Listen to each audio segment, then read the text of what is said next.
Kai, zo mana. Inna lillahi. Yau.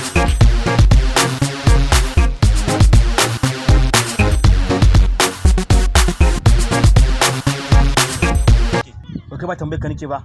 Wallahi boss bani da ko sisi wallahi. To kai ka sani ni ban da mutunci ka sani ko? Allah idan na samu kuɗin nan zan baka boss. Kai zo.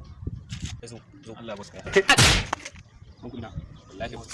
Dan Allah ka yaƙuri wallahi kaga abokina can wajen shi na zo dama bari in je in anso maka. Wallahi zan ma anso maka ai yanzu gaban ka zan anso maka. Kai.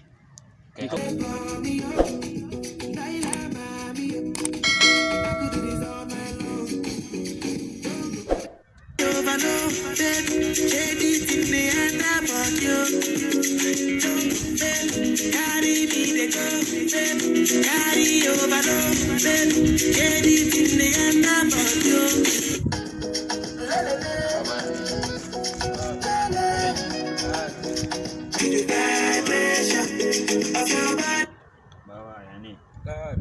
Wallahi kaga wancan gayan wallahi yake bi na kuɗi kuma yana neman ya rufa ni ne baba da Allah kana da kuɗi ne cikin ka. Wallahi ni ma nan 100 ta rage min kuma kaji zan sa kira yarinya. Da Allah baba ka bani ko zuwa anjima ne idan na an so sai in baka.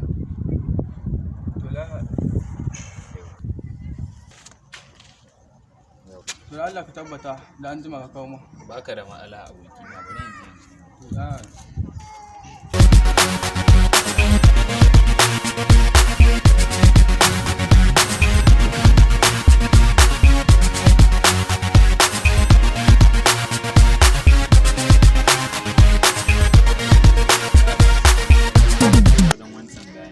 Naira 100 ce kawai ya bada. Kan tambaye ka mana. Ina ji. Wannan ka kano mun su ne? Eh? Da za ka san me da kai muka da kai ne ka san me zan siya ne? Eh? An ci abinci batun azhar karfe nawa ka sani yanzu? Na samu boss zan cika maka. Saya. Kai ka sani in baban da imani ba Allah kai. Na sani. Kan wannan idan Qur'ani in ba sai godiya ne. Na sani. Ina mutane a baka ne 150 kawo mutane 100 na me za mu ci wannan ne? Yawa na gode boss. Ba damuwa. Ka ji sa'a wallahi. Na gode boss.